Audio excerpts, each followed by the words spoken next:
Before long, he was transferred from the band to a position as a chaplain's assistant, sweeping up the chapel. And so he's sweeping up the chapel one day, and he sees on a bulletin board an announcement for a new unit that's being formed, and they're looking for linguists, and it was somewhat vague but sounded interesting. And he said, I'll never get it, but he signed up for it, and he did get interviewed, and he did get it. He was transferred from Texas, where he was first stationed, to Lafayette College in Easton, Pennsylvania, about an hour and a half from his home in Drexel Hill. He's thrilled. He's there 6 months, and he gets wonderful instruction.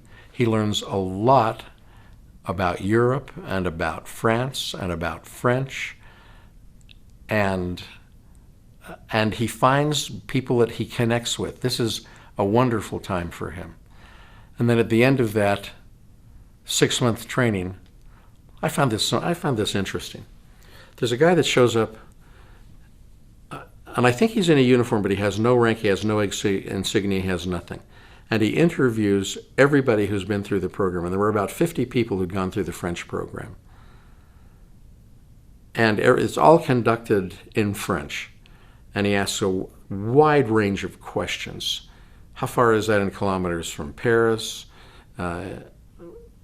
In August, what kind of wildflowers are out in northern France?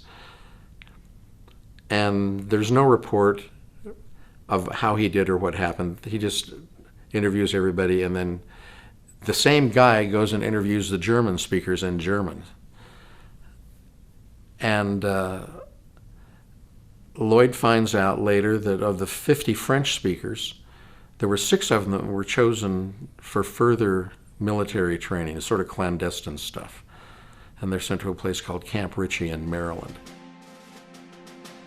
At Camp Ritchie, Lloyd underwent intensive military intelligence training. He was being prepared to be parachuted into France to help with the resistance.